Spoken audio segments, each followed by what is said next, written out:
Gavin Higgins. I'm composer in association with BBC National Orchestra of Wales here in Cardiff to record my Horn Concerto. It's quite a strange process recording a piece before I've actually heard it in performance. I've never done that before. Usually after the first performance, second performance, I have edits I might want to put in or things we change.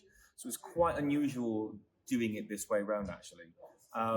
But at the same time, it's been quite good because we can really get into the sort of nitty-gritty of it, taking each section as it comes and sort of editing on the go slightly. So I am still yet to hear the whole thing put together, but it's it's all sort of it's all what I imagined. Ben's amazing. The orchestra sounded fantastic. Jaime's been brilliant. So yeah, I'm really looking forward to giving it. Yeah, so I always say this to people that for me as a composer, the only time I ever know if my piece actually works is when I sit with an audience and hear it for the first time, and I get a sense from the audience whether they're into it and they've got it, and I get a sense of the whole as the piece of the whole as a whole.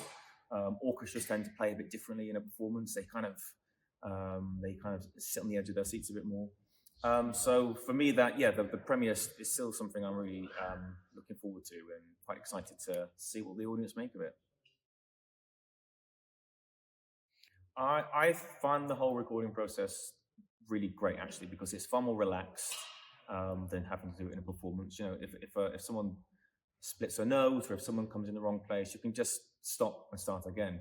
But producers are amazing these days, and they can chop things up and make it sound like a whole thing. So yeah, I find the whole thing quite creative. As a composer, I spend so much time on my own. It's always nice to get into a room and work with people in that way. And normally when you work with an orchestra, rehearsal time is so limited. I can only really say about 3 things before we have to move on. But this kind of process, I can say lots of things and really get it right. So yeah, it's been fun. So I used to be a horn player. That was my instrument, and I stopped playing at least 10 years ago now to be a composer, and haven't really picked it up since. So the horn is an instrument very, very close to my heart. I've never written any music for the horn until this piece, so I've sort of jumped in at the deep end. And there is a sort of a form for pieces for solo horn and obbligato horn ensemble as well. So the ligeti is the big one that comes to mind. You have a solo horn and these 4 horns, natural horns, to sort of support and complement it. But every time I write a concerto, I always like to somehow bring in the section that is playing the solo instrument, because I think there's a sort of a conversation to be had there, and there's some interesting things you can do. So I did it with my trombone concerto. The trombone section and the soloists are often playing together. They are complementing each other, and it's the same in this. So although the 4 horns in the orchestra, they're not playing all the time, they do play a lot with Ben. They do sometimes answer Ben. In the middle movement, they have this big moment of this sort of triumphant moment. They all play in unison.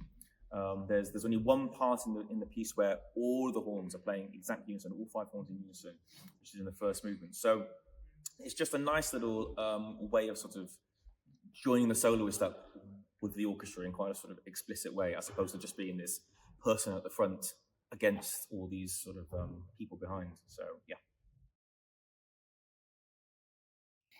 So it's actually not my first time working with Jaime. Years and years and years ago, my first ever commission was a little piece for Manchester Camerata, and Jaime conducted it. But it was a long time ago, and I haven't heard that piece since. But this is the first time I feel like we've really got to know each other. It's been a really great experience.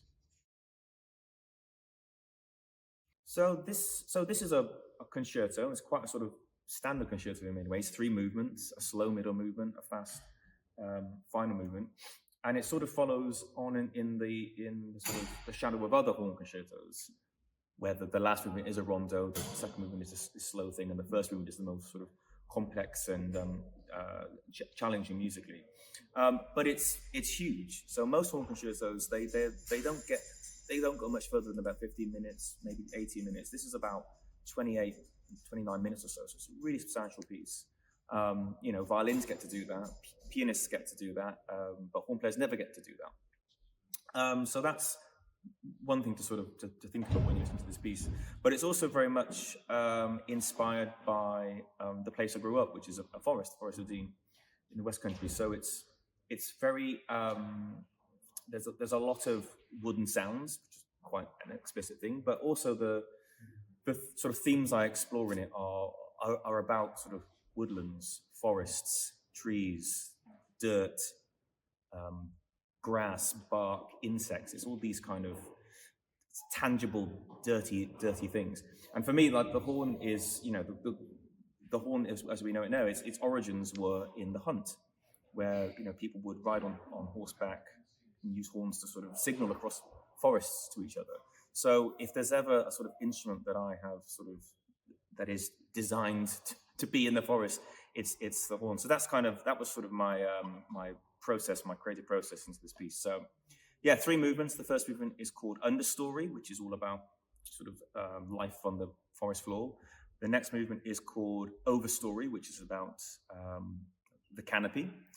And then the last movement is called Mycelium Rondo. And mycelium is this huge, vast fungal network that joins all plant life up. It's how plants sort of communicate with each other. So it's quite an optimistic ending, I think. I'm really looking forward to 𝘍𝘰𝘳𝘪𝘦 putting this disc out along with another piece of mine, The Fairy Bride, which was recorded live at 3 choirs this year in Gloucester Cathedral. I think it's going to be a really fantastic, interesting disc. I'm sure people will enjoy listening to it.